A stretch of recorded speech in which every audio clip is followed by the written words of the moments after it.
Sarah Martinez stepped onto the USS Gerald R. Ford with nothing but a duffel bag and a secret that could change naval warfare forever. At 26, she looked like any other fresh-faced officer reporting for her first assignment aboard the world's most advanced aircraft carrier. The crew saw a quiet newcomer who kept to herself, spoke softly, and seemed overwhelmed by the massive warship's complexity. They had no idea they were looking at the architect of their entire fleet's defense systems. What happened next would become legendary in naval circles. A story of hidden genius, systematic bullying, and the moment when the hunted became the hunter. This is the true account of how one woman's concealed identity sparked a revolution that rippled through the entire Pacific Fleet, proving that sometimes the most dangerous person in the room is the one everyone underestimates. The sailors who targeted the new girl thought they knew exactly who they were dealing with. They were about to discover they couldn't have been more wrong. The morning sun cast long shadows across the deck of the USS Gerald R. Ford as Sarah Martinez climbed the gangway for the first time. Her service dress blue uniform was pressed to perfection, her black shoes polished to mirror shine, but her hands trembled slightly as she gripped the rail. The massive aircraft carrier stretched out before her like a floating city, its flight deck busy with the controlled chaos of morning operations. Lieutenant Commander Sarah Martinez had spent 3 years preparing for this moment, but not in the way anyone might expect. While her official record showed standard tours at naval installations and Pentagon assignments, the truth was far more complex. The reality was that Sarah held advanced degrees in computer science and electrical engineering from MIT, had spent 2 years at the Naval Cyber Warfare Development Group, and possessed security clearances that exceeded those of most admirals. But none of that mattered now. What mattered was maintaining her cover while she conducted the most comprehensive assessment of fleet cyber vulnerabilities ever attempted. The Navy had discovered disturbing evidence that hostile nations were developing capabilities to compromise American naval networks. Sarah's job was to find those weaknesses before the enemy did, testing every system from the inside, while appearing to be nothing more than another junior officer learning the ropes. Her first stop was the Communications Center, where she would report to Lieutenant Commander James Barrett.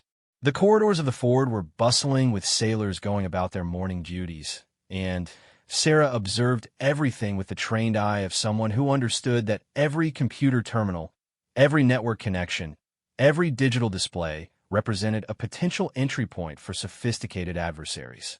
Barrett's office was located deep within the ship's superstructure, surrounded by the humming electronics that formed the nervous system of modern naval warfare. When Sarah knocked and entered, she found a man in his early 40s reviewing duty rosters with the intense focus of someone carrying significant responsibility. His graying temples and weathered face spoke of years at sea, and his quick assessment of her appearance suggested someone who had learned to size up new personnel rapidly.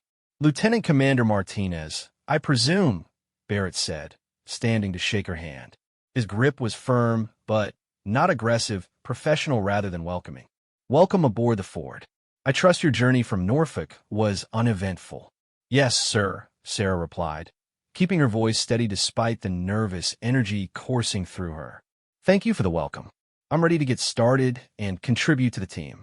Barrett gestured for her to sit while he opened her personnel file. Sarah watched his eyes scan the carefully crafted fiction of her recent career, assignments that existed on paper but had actually been covers for her real work in cyber warfare development. The Navy's deception specialists had done their job well, creating a background that would satisfy casual inspection while hiding her true capabilities. "Your record shows solid performance in shore-based communications roles," Barrett continued, though Sarah detected a subtle note of skepticism in his tone.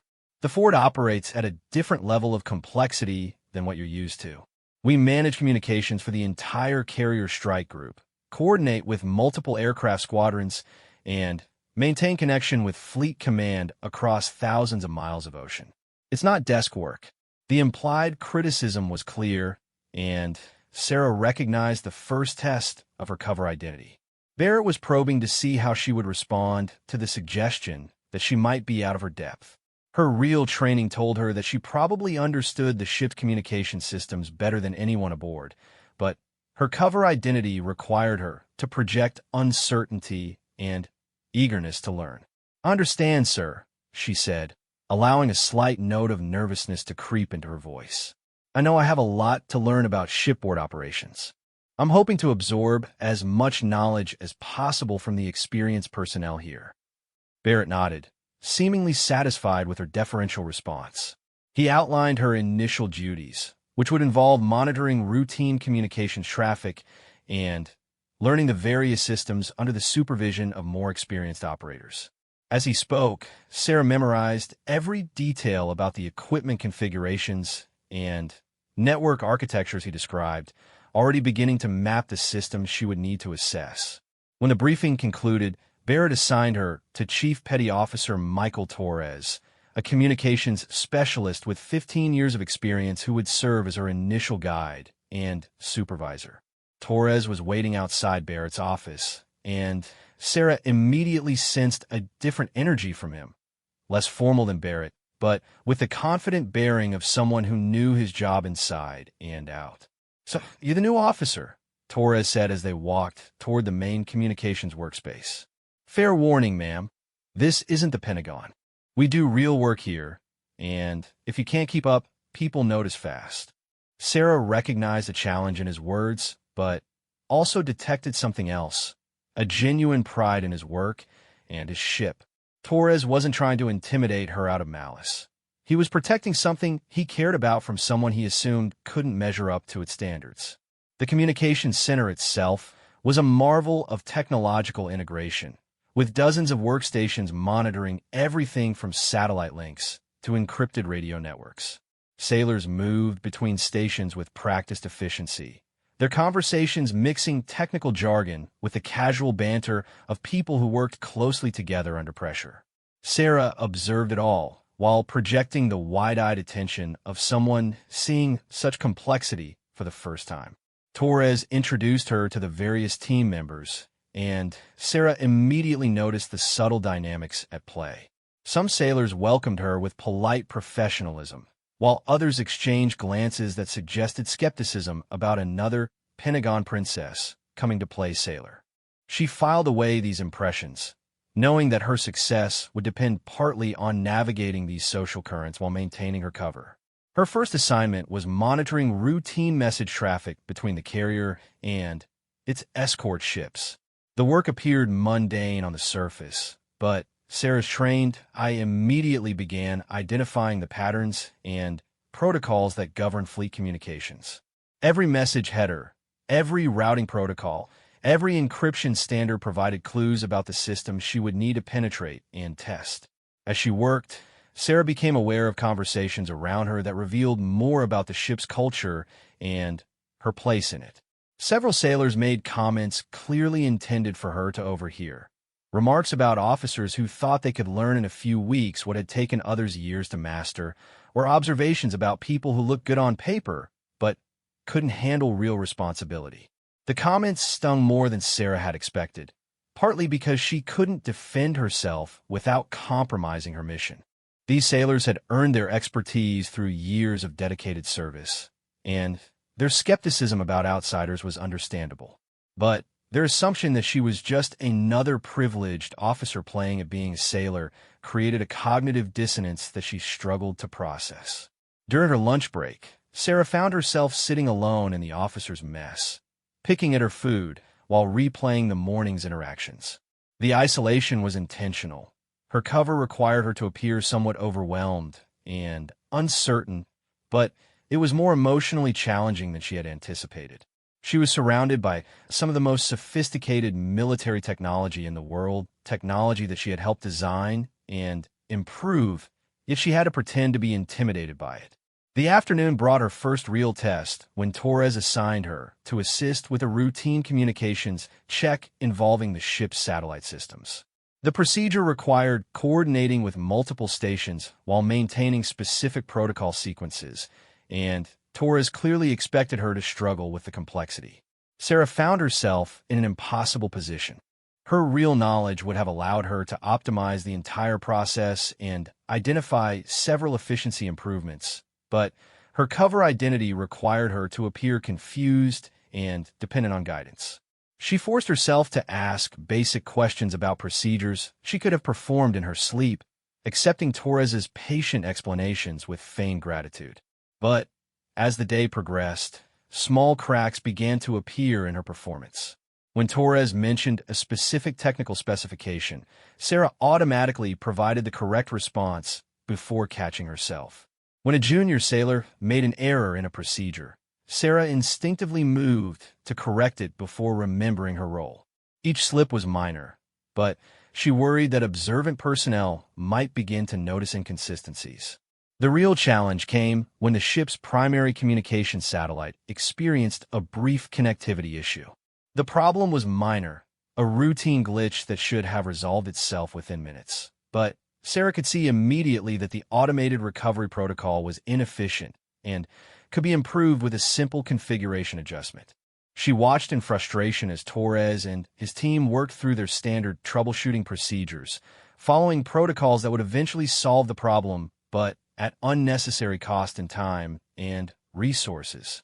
Her fingers itched to access the system directly and implement the fix she knew would work, but doing so would require knowledge that her cover identity shouldn't possess. Instead, she forced herself to stand back and observe, occasionally asking questions that might lead the team toward the solution without revealing her own understanding. It was an exhausting exercise in intellectual restraint, and she began to appreciate the psychological challenges that her mission would present beyond the technical ones. By the end of her first day, Sarah felt mentally and emotionally drained in ways that her training hadn't prepared her for. The work itself was far simpler than what she was used to, but the constant effort of maintaining her cover while absorbing information for her real mission created a unique form of stress. She had to appear competent enough to do her assigned job, while seeming ignorant enough to match her official background, all while secretly conducting reconnaissance on some of the Navy's most sensitive systems. As she made her way to her assigned quarters, Sarah reflected on the day's experiences and the challenges ahead. She had successfully established her cover identity and begun the process of integrating into the ship's operations, but she had also glimpsed the social dynamics that would complicate her mission. The crew's skepticism about her abilities was understandable, but it created an environment where she would be constantly watched for signs of failure. Her quarters were small but private, befitting her rank and providing the security she would need for her real work. After ensuring the space was clear of surveillance devices, Sarah retrieved a specially secured laptop from her personal gear and began documenting her initial observations. The ship's communication systems were impressive but showed several potential vulnerabilities that hostile forces might exploit. More concerning was what she had learned about the crew's assumptions and expectations. Their belief that she was an inexperienced officer struggling with shipboard life was perfect cover for her mission, but it also meant they would be watching for mistakes and incompetence. She would need to calibrate her performance carefully, competent enough to maintain her position, but not so competent as to raise questions about her background. As she prepared for sleep, Sarah wondered if the isolation and deception would become easier with time, or if she had underestimated the psychological toll of living a lie among people whose respect she wanted but couldn't earn honestly. The mission was crucial to national security, but the personal cost was already higher than she had anticipated. Tomorrow would bring new challenges as she deepened her integration into the ship's operations while beginning the delicate work of testing the systems she had been sent to evaluate. The stakes couldn't be higher. The security of the entire fleet might depend on the vulnerabilities she discovered, but she was starting to understand that success would require more than technical expertise. She would need to master the complex art of being underestimated while secretly controlling more power than anyone aboard could imagine. 0.73 weeks into her deployment aboard the Ford, Sarah Martinez had established a routine that perfectly matched her cover identity while secretly advancing her real mission. Her days were spent learning shipboard procedures with apparent difficulty, asking questions that made her seem inexperienced, and performing assignments with just enough competence to avoid suspicion, but not enough to appear exceptional. The deception was working too well. Chief Torres had grown increasingly impatient with what he perceived as her slow progress, while Lieutenant Commander Barrett had begun making pointed remarks about the difference between theoretical knowledge and practical application.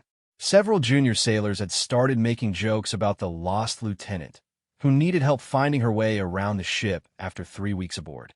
Sarah endured these comments with forced good humor, but she was beginning to understand that her mission parameters had created an unexpected problem. Her cover identity was so convincing that it was generating genuine hostility from crew members who felt she was taking up space and resources without contributing proportionally to the ship's mission. The situation escalated on a Tuesday morning when Petty Officer First Class Derek Walsh decided that subtle mockery wasn't sufficient to express his frustration with a new officer who seemed to struggle with basic tasks. Walsh was a communications technician with 8 years of service, known for his technical competence and his intolerance for what he perceived as incompetence in others. Martinez, Walsh called across the communications center as Sarah reviewed message logs at her assigned workstation. His tone carried enough authority to draw attention from other sailors, and Sarah looked up to find him approaching with the confident stride of someone about to make a point. "Yes, Petty Officer Walsh," she replied, maintaining the slightly uncertain tone she had cultivated over the past weeks. "I've been watching you work," Walsh said, positioning himself where other sailors could observe the interaction. 3 weeks, and you're still asking basic questions about systems that should be second nature by now. Makes me wonder if the Pentagon is just dumping people on us without proper preparation. The comment drew nods and murmurs of agreement from several nearby sailors. Sarah recognized the moment as significant. Walsh wasn't just expressing personal frustration, but speaking for a group that had reached a collective conclusion about her competence. Her cover identity had crossed the line from generating skepticism to creating active resentment. "I understand your concern," Sarah replied carefully. "I know I have more to learn, and I appreciate everyone's patience while I get up to speed." "Patience?" Walsh's voice carried a note of incredulity. "Ma'am, with respect, we're not running a training exercise here. This is an operational warship, and every person aboard needs to pull their weight. When someone can't handle their responsibilities, it affects mission readiness." Sarah felt a flush of anger at the accusation, but she forced herself to maintain character. Walsh's assessment was unfair. She had been performing her assigned duties adequately while secretly conducting reconnaissance that far exceeded her official responsibilities, but she couldn't defend herself without compromising her mission. "You're right," she said, swallowing her pride. "I'll work harder to meet the standards expected here." Walsh nodded with satisfaction, apparently pleased that he had made his point effectively. But as he turned to walk away, he delivered a final comment that revealed the true depth of his frustration. "Maybe next time the Navy will send us someone who actually belongs on a ship like this." The words hit harder than Sarah had expected, partly because they contained an element of truth she couldn't acknowledge. She didn't belong here in the way Walsh meant.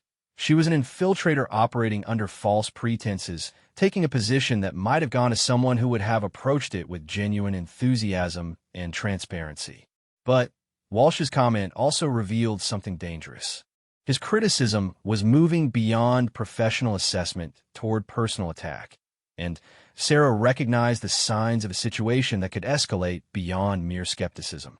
She had encountered similar dynamics in her previous assignments, where initial doubts about someone's competence could evolve into systematic harassment if not carefully managed. The pattern became clear over the following days. Walsh had effectively given permission for other crew members to express their frustrations with the struggling new officer, and several sailors began taking advantage of that permission.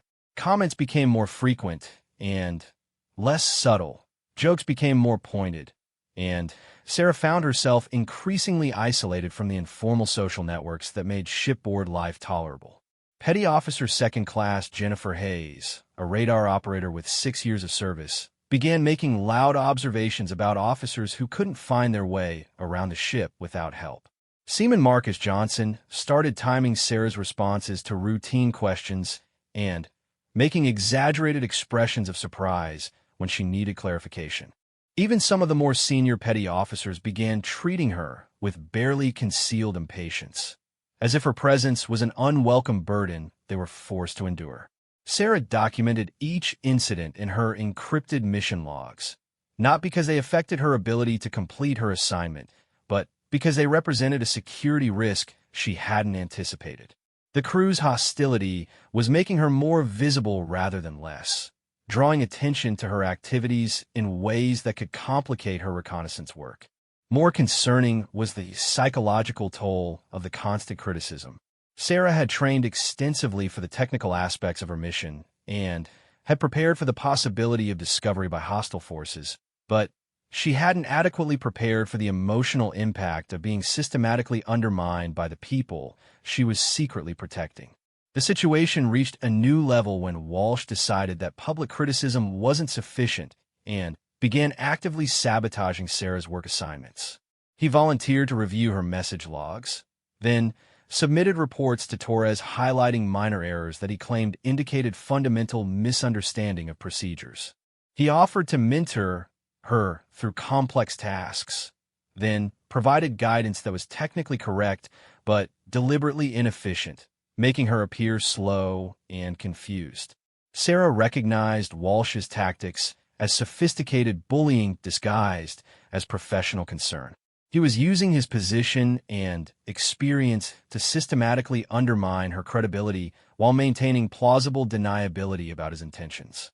The approach was effective because it aligned with existing doubts about her competence, making his criticisms seem reasonable rather than malicious. The breaking point came during a routine drill involving the ship's emergency communication protocols. Sarah had been assigned to assist with backup systems coordination, a task that should have been straightforward but became complicated when Walsh insisted on supervising her performance. As Sarah worked through the checklist, Walsh provided a constant stream of commentary designed to highlight her apparent inexperience. He questioned her understanding of basic procedures, suggested that she was moving too slowly, and made pointed observations about the difference between book learning and practical knowledge. "Let me show you the right way to do this," Walsh said, reaching over to adjust settings on Sarah's console. His intervention was unnecessary. Sarah had been following the correct procedures, but it served to demonstrate his superior knowledge to the other sailors observing the drill. Sarah felt her professional composure beginning to crack. Walsh's behavior had moved beyond criticism into deliberate humiliation, and she was struggling to maintain her cover identity while her real training screamed to her to defend herself. She knew exactly how to handle the emergency protocols, probably better than Walsh himself, but her mission required her to accept his interference with apparent gratitude. "Thank you for the guidance," she managed to say through gritted teeth. "No problem," Walsh replied with false magnanimity. "That's what we're here for, making sure everyone can do their job properly." The comment drew chuckles from several nearby sailors, and Sarah realized that Walsh had successfully positioned himself as the experienced mentor, helping the incompetent officer.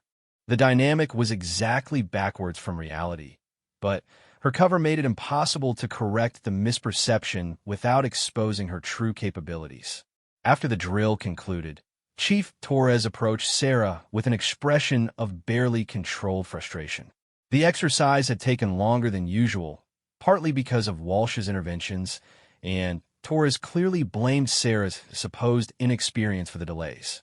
"Martinez, we need to talk," Torres said, gesturing toward a nearby conference room. Sarah followed him, recognizing that her situation was about to become more complicated.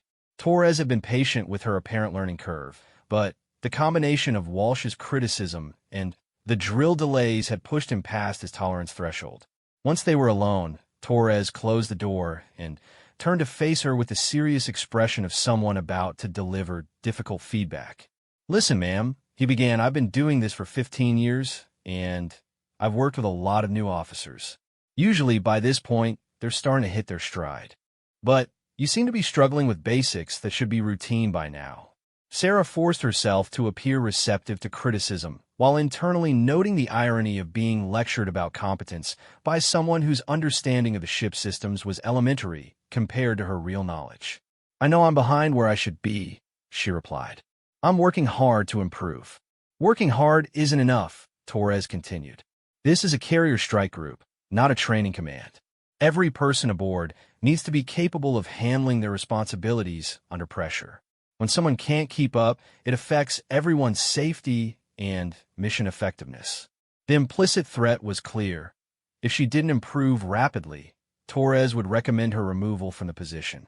Such a recommendation would destroy her cover and end her mission before she could complete the crucial reconnaissance work. What do you suggest? Sarah asked, though she already suspected what Torres would propose. Additional training with Walsh, Torres replied. He's one of our best technicians, and he's offered to work with you on off-duty time to bring you up to speed. It's more than most petty officers would do for an officer who's struggling. Sarah felt a chill of understanding. Walsh wasn't just bullying her randomly. He was working systematically to position himself as her official mentor, giving him even more opportunities to undermine her while appearing helpful. The man was more calculating than she had initially realized. That's very generous of him, Sarah said, forcing enthusiasm into her voice. I appreciate everyone's willingness to help. Torres nodded, apparently satisfied that he had found a constructive solution to the problem. But, as Sarah left the conference room, she understood that her mission had entered a new phase. Walsh's campaign against her was escalating, and she would need to find a way to defend herself without compromising her cover. The next few days confirmed her worst fears about the mentoring arrangement. Walsh used their training sessions to systematically expose what he assumed were gaps in her knowledge, asking increasingly complex questions designed to make her appear confused and unprepared. He insisted on reviewing her work product with other sailors present, highlighting minor errors and inefficiencies as evidence of her overall incompetence. But Walsh made a crucial mistake in his enthusiasm to demonstrate her ignorance. He began asking technical questions that went beyond basic operational procedures into the theoretical foundations of naval communication systems. These were areas where Sarah's real expertise was most advanced, and maintaining her cover identity became increasingly difficult. When Walsh asked her to explain the mathematical principles behind frequency-hopping spread spectrum technology, Sarah had to force herself to provide an incomplete and hesitant answer despite knowing the subject better than most doctoral candidates. When he questioned her understanding of quantum encryption protocols, she had to pretend confusion about concepts she had helped develop. Each feigned ignorance felt like a betrayal of her real capabilities and the years of education and training that had brought her to this point. But worse than the personal frustration was the growing realization that Walsh's behavior was beginning to affect her ability to complete her mission. His constant supervision and criticism were making it difficult for her to conduct the covert reconnaissance that was her real purpose aboard the ship. Sarah began to understand that she faced a choice between maintaining her cover and defending herself from Walsh's increasingly aggressive targeting. The mission was too important to abandon, but the psychological pressure of systematic humiliation was becoming harder to endure. She needed a way to neutralize Walsh's campaign without revealing her true capabilities. The solution, when it came to her, would require careful timing and precise execution. Walsh had made himself vulnerable through his overconfidence and his assumption that she was powerless to respond effectively. He had forgotten the fundamental rule of naval warfare: never underestimate your opponent's true capabilities. Sarah began planning her response, knowing that when she moved against Walsh, it would have to be decisive and complete. The crew of the Ford was about to learn that the lost lieutenant they had been tormenting possessed capabilities that none of them could imagine. By her 6th week aboard the Ford, Sarah Martinez had become the unofficial example of everything wrong with modern naval officer development. Walsh's campaign against her had evolved from personal targeting to fleet-wide demonstration. with other crew members bringing visitors to observe the struggling lieutenant, who couldn't master basic shipboard procedures despite weeks of intensive mentoring. The situation had become surreal. Sarah would spend her days pretending to be confused by systems she had helped design, accepting criticism from technicians whose understanding was elementary compared to her real expertise, and enduring instruction on procedures she could perform better than anyone aboard the ship. Meanwhile, her actual mission, conducting comprehensive cyber vulnerability assessments of the fleet's most sensitive systems, progressed flawlessly in the shadows. The dichotomy was becoming psychologically unbearable. The morning that changed everything began with what appeared to be routine maintenance on the ship's primary communication array. Sarah had been assigned to assist Walsh with updating software configurations, a task that should have been straightforward, but became complicated when the automated update process encountered compatibility issues with legacy hardware systems. Walsh approached the problem with systematic troubleshooting that would eventually reach the correct solution, but Sarah could see immediately that he was following an inefficient path that would waste hours and risk system instability. Her real training told her exactly how to resolve the issue quickly and safely, but her cover identity required her to stand aside and watch Walsh struggle. As the morning progressed, the compatibility problems cascaded into broader system conflicts that began affecting communication reliability across the entire strike group. What had started as routine maintenance was evolving into a significant operational problem, and Sarah watched with growing alarm as Walsh's methodical approach failed to address the underlying architecture conflicts causing the instability.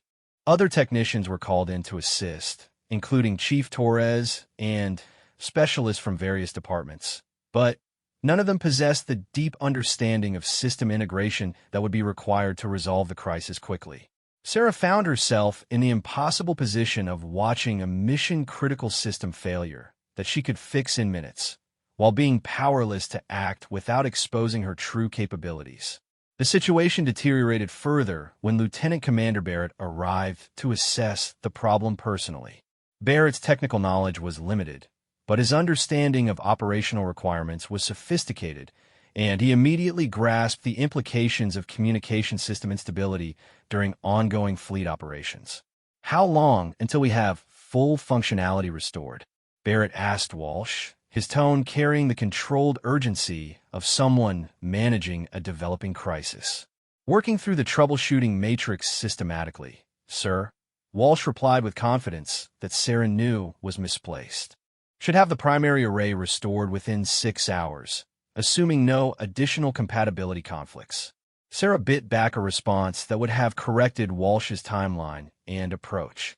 6 hours was unacceptable for a problem that could be resolved in 30 minutes with the right technical intervention, but pointing out Walsh's errors would require knowledge that her cover identity shouldn't possess. Barrett's expression showed his dissatisfaction with the timeline, but he accepted Walsh's assessment because Walsh was the recognized expert on communication systems. The irony wasn't lost on Sarah. The person best qualified to solve the problem was being treated as a liability who might interfere with the repair process. "Martinez," Barrett said, turning towards Sarah with barely concealed irritation, "make yourself useful by documenting the troubleshooting steps. Maybe you'll learn something about real system maintenance." The dismissive tone stung more than Barrett probably intended, but Sarah recognized the comment as symptomatic of the broader perception problem she had created with her cover identity. Her apparent incompetence had become so convincing that officers were treating her as a burden rather than a resource. As she began documenting the repair process, Sarah noticed something that made her blood run cold. Walsh's troubleshooting approach was systematically disabling security protocols that protected the communication array from unauthorized access. His focus on restoring functionality was compromising the very security measures that her real mission was designed to evaluate and strengthen. Worse, Sarah realized that the compatibility conflicts hadn't occurred naturally. Someone had deliberately introduced malicious code into the system updates, code designed to create exactly the kind of cascade failure that was currently crippling the ship's communications. The Ford was under cyber attack, and Walsh's repair efforts were inadvertently giving the attackers exactly what they wanted: reduced security and expanded access to critical systems. Sarah found herself facing the most difficult decision of her career. She could maintain her cover and allow the attack to proceed, documenting the vulnerabilities for later analysis while the ship remained compromised. Or she could break cover to stop the attack, protecting the ship, but ending her mission and exposing a classified program that had taken years to develop. The choice became impossible when she realized that the attack wasn't limited to the Ford. The malicious code was designed to propagate through fleet communication networks, potentially compromising every ship in the strike group. Maintaining her cover might preserve her mission, but it would also allow hostile forces to gain unprecedented access to American naval systems. Sarah made her decision with the calculating precision that had made her successful in cyber warfare. She would stop the attack, but she would do it in a way that preserved as much of her cover as possible while minimizing the exposure of classified capabilities. Her opportunity came when Walsh stepped away from his workstation to consult with another technician about hardware configurations. Sarah moved quickly to his console, her fingers flying across the keyboard with the practiced efficiency of someone who understood the system architecture better than its original designers. Within seconds, she had isolated the malicious code, identified its propagation vectors, and begun implementing countermeasures that would neutralize the threat while appearing to be part of Walsh's original troubleshooting efforts. She worked with the focused intensity of a surgeon, knowing that she had minutes at most before Walsh returned and noticed her intervention. But Sarah's technical expertise, honed by years of advanced training and classified experience, made a critical error in human psychology.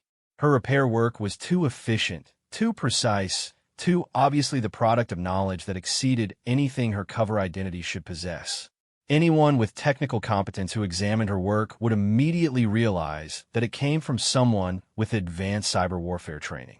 She was inserting code patches and system modifications that required intimate knowledge of network architecture, implementing security protocols that were classified above the level of standard naval communication technicians, and demonstrating familiarity with software tools that shouldn't have been available to anyone below the level of fleet cyber warfare specialists. When Walsh returned to his console, he initially failed to notice that anything had changed. The system status displays showed improvement, which he attributed to his previous troubleshooting efforts. But as he began reviewing the modification logs to understand what had shifted in the system's behavior, his expression changed from satisfaction to confusion to growing alarm. What the hell happened here?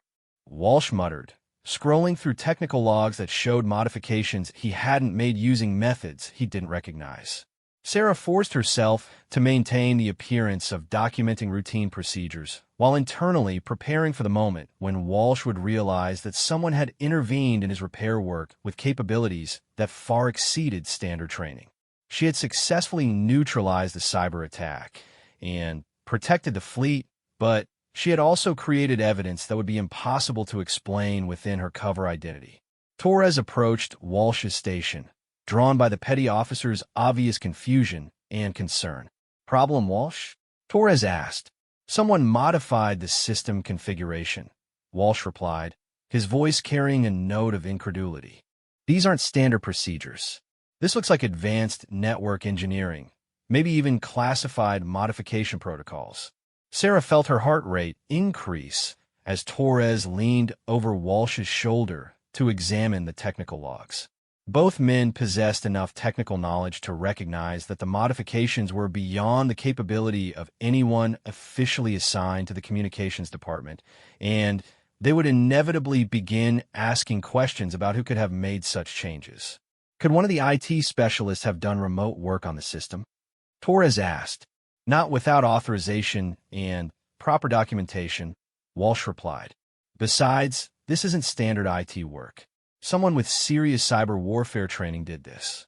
The conversation was heading in exactly the direction Sarah had feared, and she realized that her intervention might have protected the ship while creating an even larger security problem.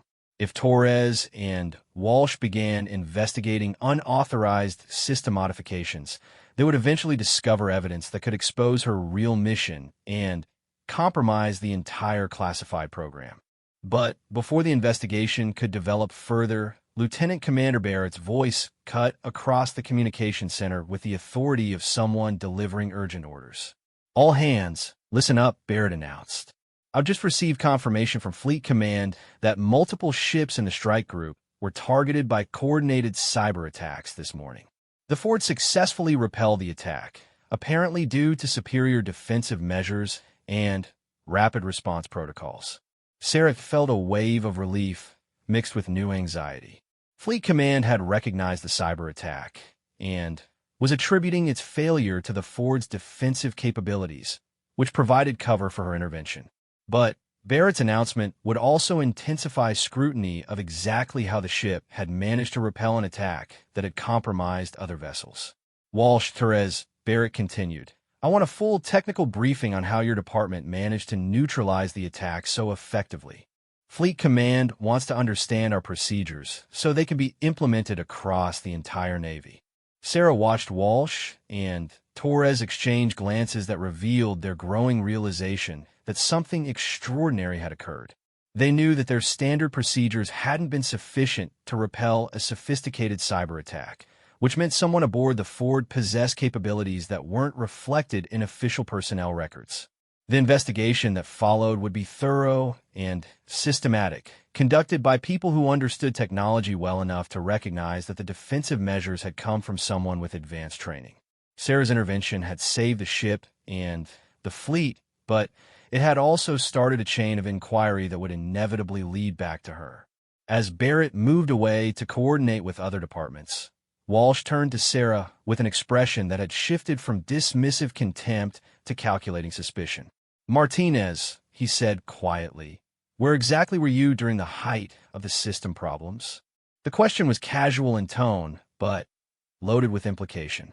Walsh was beginning to understand that the timeline of system improvements correlated with periods when Sarah had been present at his workstation, and his technical knowledge was sufficient to recognize that such correlation wasn't coincidental. Sarah realized that her carefully constructed cover identity was beginning to unravel, but she also understood that the process might work to her advantage. Walsh's campaign against her had been based on the assumption that she was incompetent and harmless. If he began to suspect that she possessed hidden capabilities, it might force him to reconsider his entire approach to their relationship. "I was documenting procedures as ordered," Sarah replied, maintaining the slightly uncertain tone that had characterized her cover identity. "I hope I didn't interfere with anything important." Walsh studied her face with the intense attention of someone trying to solve a puzzle that didn't fit his previous assumptions. The lost lieutenant he had been tormenting for weeks was giving him answers that were technically accurate, but somehow incomplete, and his experienced instincts were telling him that there was more to Sarah Martinez than her official record suggested. The moment hung between them like a challenge, with Walsh trying to reconcile his observations of apparent incompetence with growing evidence that Sarah might possess hidden knowledge, while Sarah struggled to maintain her cover while preparing for the possibility that her real identity was about to be exposed. The crew of the Ford had spent weeks targeting the new girl who couldn't handle basic procedures, never suspecting that she had been secretly protecting them from threats they couldn't imagine. But the successful defense against cyber attack had created cracks in her cover that were beginning to reveal glimpses of capabilities that would fundamentally change how everyone aboard viewed Lieutenant Commander Sarah Martinez. The investigation into the Ford's successful cyber defense began within hours of Barrett's announcement, led by a team of specialists from Fleet Cyber Warfare Command who arrived via helicopter transfer from the carrier USS Nimitz. Sarah watched their arrival from the flight deck with the same apparent curiosity as other crew members. But internally, she was calculating how long her cover identity would survive professional scrutiny from investigators trained to uncover exactly the kind of deception she had been maintaining. Commander Rebecca Foster led the investigation team, a cyber warfare specialist with 15 years of experience in naval network security. Her reputation for methodical analysis and Technical precision was legendary throughout the fleet, and Sarah recognized immediately that Foster would approach the Ford's defensive success with the systematic thoroughness of someone who understood that exceptional results usually indicated exceptional methods. The preliminary briefings revealed the scope of the attack that had targeted the strike group. Hostile forces had attempted to compromise communication systems across 12 ships simultaneously, using sophisticated malware designed to exploit vulnerabilities in standard naval network architectures. Every targeted vessel had experienced significant system degradation except the Ford, which had not only repelled the attack, but had done so using defensive measures that didn't appear in any standard Navy cybersecurity manual. Foster's first interview was with Lieutenant Commander Barrett, who provided a straightforward account of the morning's events while admitting that he didn't understand the technical details of how his communications department had achieved such effective defense. Barrett's honesty about his own limitations only intensified Foster's interest in speaking directly with the personnel responsible for the actual technical work. Chief Torres was interviewed next, and Sarah could see through the communications center's glass partition as Foster questioned him about standard defensive procedures and emergency response protocols. Torres provided detailed explanations of routine security measures, but Sarah could tell from Foster's expression that the standard procedures wouldn't account for the sophisticated defensive response that had protected the Ford. Then Foster called for Petty Officer Walsh, and Sarah knew that her situation was about to become critical. Walsh possessed enough technical knowledge to recognize that the defensive measures had exceeded standard capabilities, and his growing suspicion about Sarah's true competence would inevitably emerge during professional questioning. Sarah continued her assigned duties while listening to fragments of Walsh's interview through the partition. Foster was asking detailed questions about system modifications, authorization protocols, and the specific timeline of defensive measures. Walsh's responses were careful and professional, but Sarah could hear the underlying tension as he tried to explain defensive actions that he hadn't actually implemented himself.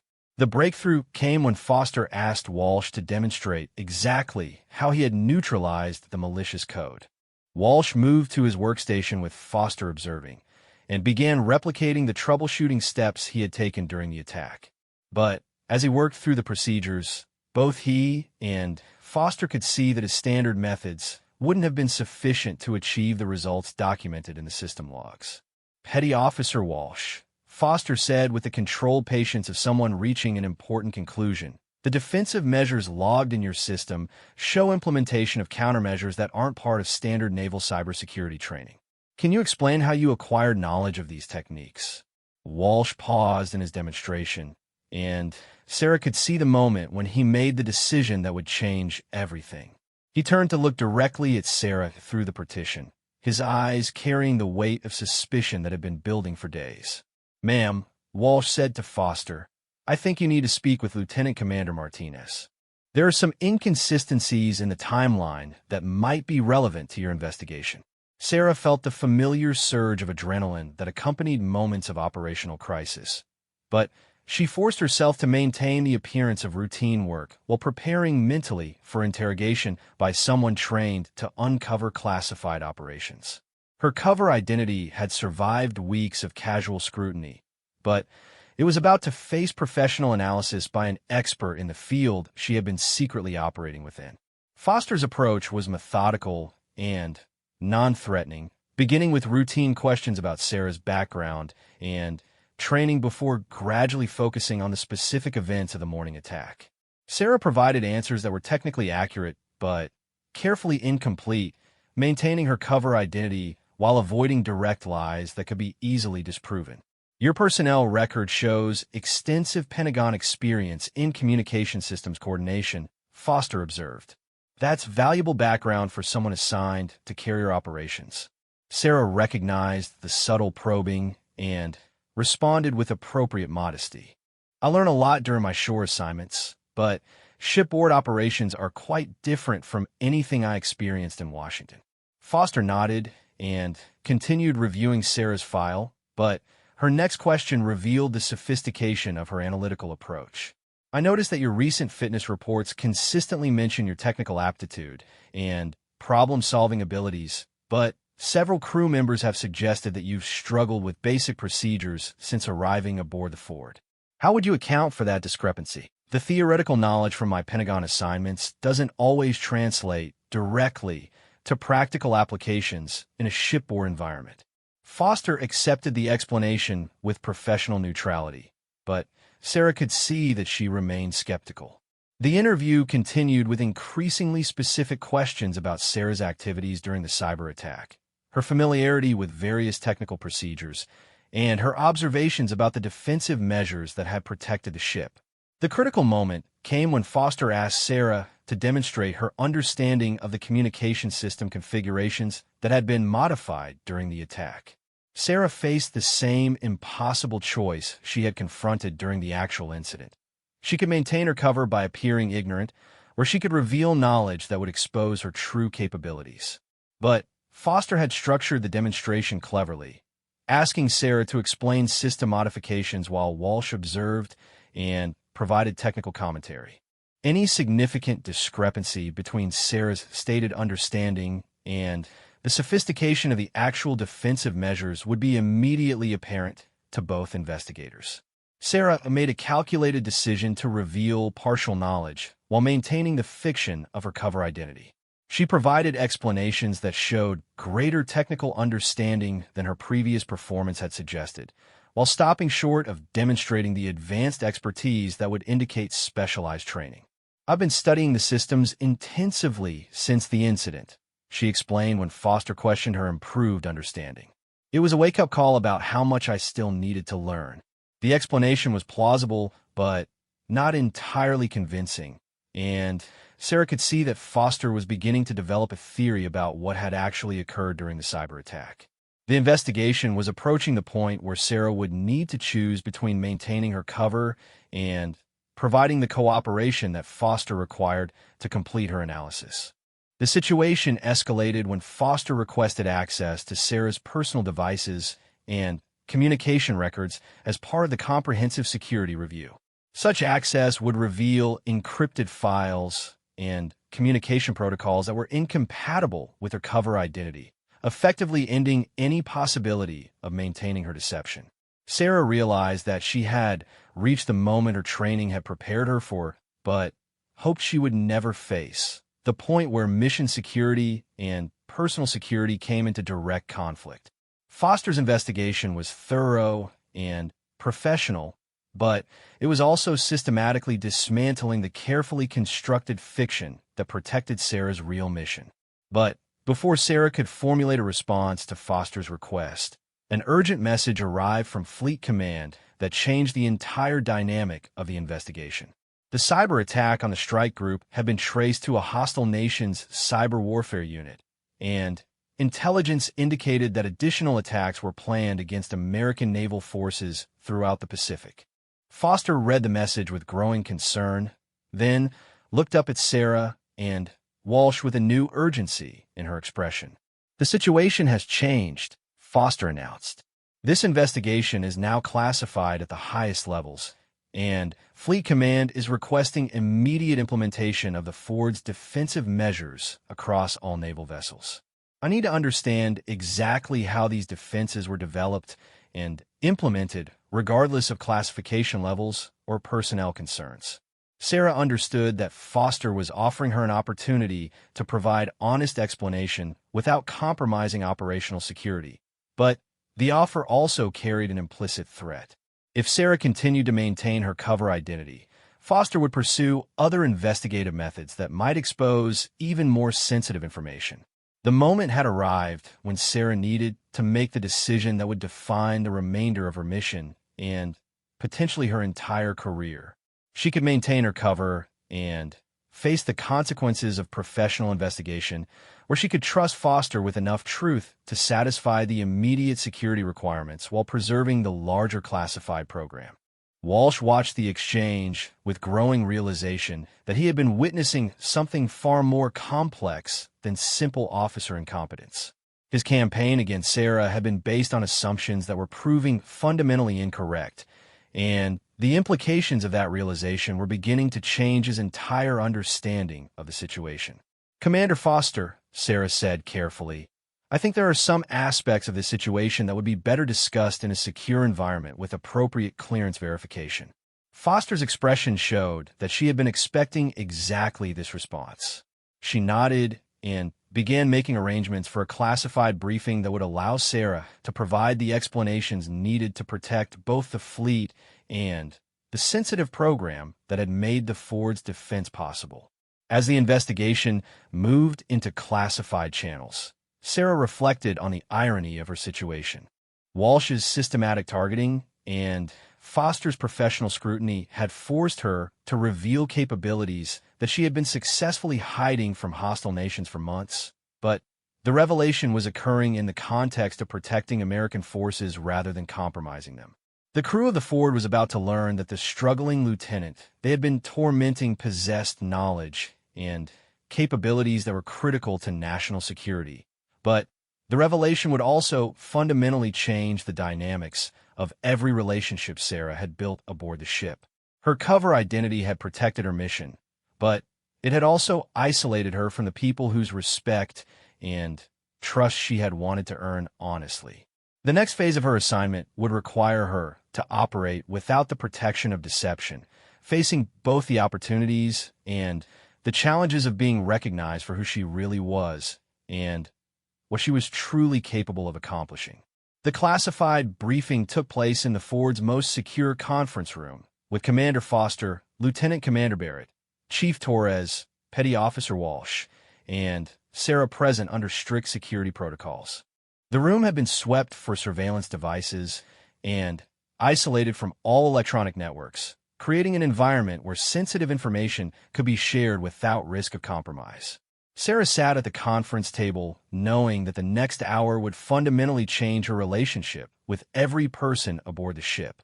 The cover identity that had protected her for weeks was about to be stripped away, revealing not just her true capabilities, but the extent to which she had been deceiving people who had trusted her, even if that trust had sometimes been expressed through criticism and hostility. Commander Foster began by establishing the security classification of the briefing and confirming that all personnel present possessed appropriate clearances for the information that would be disclosed. Her approach was formal and professional, but Sarah could detect anticipation in her manner as she prepared to receive answers to questions that had been troubling her since the investigation began. "Lieutenant Commander Martinez," Foster said, "Fleet Command has authorized me to receive a full briefing on the defensive measures that protected this vessel from cyber attack. I understand that such a briefing may require disclosure of information that has been classified above the level of routine shipboard operations." Sarah took a breath and began the explanation that would end her deception while revealing the scope of the program she represented. "Commander Foster, my actual assignment aboard the Ford has been to conduct comprehensive penetration testing of fleet cyber defenses under the cover of a routine communications officer position. I am a graduate of MIT with advanced degrees in computer science and electrical engineering, and I have spent the past 5 years assigned to the Naval Cyber Warfare Development Group, conducting classified research on network vulnerabilities and defensive systems." The silence that followed Sarah's statement was complete and profound. Torres, Barrett, and Walsh stared at her with expressions that cycled through disbelief, understanding, and something approaching shock as they processed the implications of what she had just revealed. The defensive measures that protected the Ford were not improvised responses to an unexpected attack, Sarah continued. They were prepositioned countermeasures that I developed and implemented over the past 6 weeks as part of a comprehensive security assessment. The attack this morning was actually the culmination of my mission, testing whether hostile forces could penetrate our defenses under realistic operational conditions. Foster leaned forward with intense interest. "Are you saying that this attack was anticipated?" "Not the specific attack," Sarah clarified, "but intelligence indicated that hostile cyber capabilities were being developed specifically to target American naval forces. My mission was to identify vulnerabilities before they could be exploited and to develop defensive measures that could be implemented across the entire fleet." Barrett found his voice first among the ship's personnel. So, when we thought you were struggling with basic procedures, I was conducting reconnaissance on systems that I had helped design, Sarah finished. Every question I asked, every procedure I needed clarification on, was part of mapping network architectures and identifying potential entry points for hostile forces. Walsh's expression had transformed from suspicion to something approaching awe and embarrassment. The technical questions you couldn't answer. I was maintaining operational cover while secretly testing vulnerabilities that exceeded the scope of standard training, Sarah explained. The knowledge you were testing me on was elementary compared to what I was actually doing, but admitting that would have compromised the entire mission. Chief Torres shook his head slowly as he began to understand the full extent of the deception. 6 weeks of thinking you were incompetent when you were actually protecting the ship and the entire fleet from threats that most personnel couldn't imagine, Sarah confirmed. The cyber attack this morning was sophisticated enough to compromise every other vessel in the strike group, but the forward defenses held because I had been secretly upgrading them for weeks. Foster was taking detailed notes as Sarah provided technical explanations of the defensive measures and the intelligence that had driven the mission parameters. The conversation became increasingly complex as Sarah revealed the full scope of her activities, from the initial vulnerability assessments to the implementation of countermeasures that had proven effective against state-level cyber warfare capabilities. But the technical discussion couldn't address the personal dynamics that Sarah's revelation had exposed. Walsh, in particular, was struggling to reconcile his weeks of systematic criticism with the reality of Sarah's actual expertise and mission. All those times I criticized your work, Walsh began, his voice carrying a note of mortification. You were doing exactly what good petty officers should do, Sarah replied. You saw someone who appeared to be performing below standards, and you tried to address the problem. Your instincts were correct. Someone was operating under false pretenses. You just didn't realize that the deception was authorized and necessary. Torres was grappling with a different aspect of the revelation. The isolation, the constant criticism. We made your job incredibly difficult. Actually, Sarah said with a slight smile, the hostility made my cover more convincing. If the crew had accepted me easily, it might have raised questions about why a supposedly inexperienced officer was being welcomed aboard the Navy's most advanced carrier.